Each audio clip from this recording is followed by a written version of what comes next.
ano ang karapatan ng isang tenant kapag siya ay nangungupahan? Naku, alam mo Attorney Hmm. Jay, mahaba ito. In fact, 'di ba may isang section ng Civil Code ang Oo, nakalaan lamang sa actually dali. mahaba-haba yan yung ano, yung Mahaba yung yan.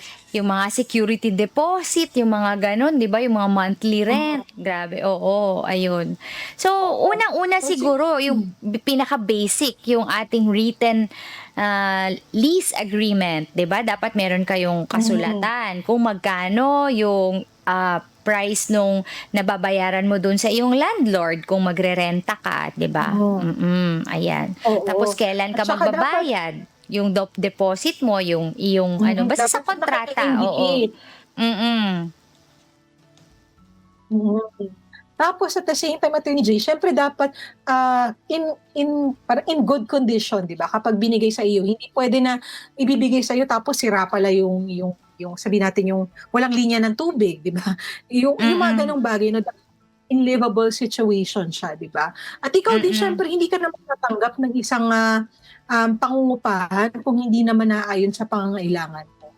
At, siyempre Mm. i-check mo rin bago ka tumira doon. Siguro Attorney Jay, ang mainam lamang na tandaan ay dapat din i-check sa kontrata kung ano ba yung terms in terms of every year ba dapat nagtataas ng rent, 'di ba? So, although may rent Oo. control act tayo, Oo, kaya lang da ang da dapat si dapat Kristen House na lang, oo. Attorney Jay, 'di Dapat ba? alam natin yung Rent Mm, Control Act natin, ha, meron tayong limit diyan sa increase, yung, not mm, more than 2% increase per year kung yung nirerentahan mo, 5,000 or below outside Metro Manila, or 10,000 or below within Metro Manila.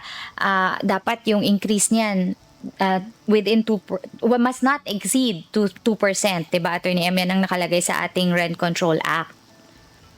Bagamat Attorney Jay, yun nga may Mm. ceiling kasi, pero karamihan Mm. ng alam ko kasi more than 10,000 lalo Oo na 'pag nga. nasa Metro Manila. So, Oo nga, dapat totoo 'yan. naka-specify ng malinaw sa Mm. kontrata kung magkano ba yung tataas. Baka magulat ka, sabihin sa'yo, next year, Mm. ganito yung itataas, ako 20%, 'di ba? Baka naman magulat ka. So, dapat malinaw din po, kausapin na ng maigi yung lessor na tinatawag o yung nagpapaupa.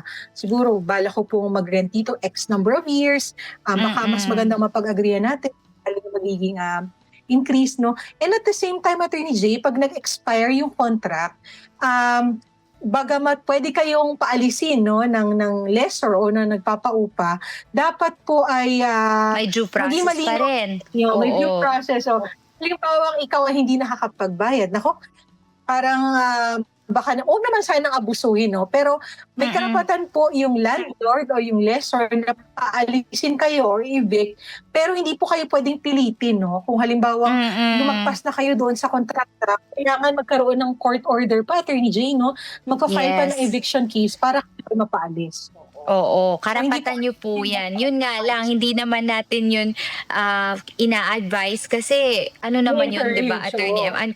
parang unfair naman yun para dun sa landlord na siyempre Mm, pinapaupa niya yung kanyang place para siguro din para for income good purposes, 'di faith, ba? oo. Kaya oo.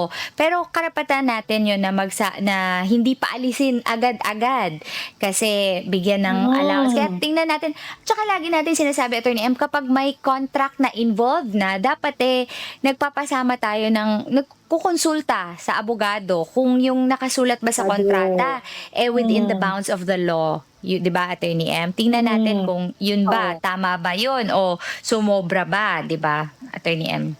Oh, Mm. usually naman Attorney J, from my experience 'no, Mm. before I got married, dami din kaming talagang naupahan, iba-ibang klase 'no ng paupahan. Mm. Usually naman ang lessor, very ano naman sila, lenient, and ina-allow naman nila kung meron kayong gustong i-add na provision sa contract, that's possible. So kausapin lang Mm. po at makipag-ugnayan po sa lessor para malinaw sa inyong dalawa kung ano ba yung magiging terms ng lease agreement between the two of you.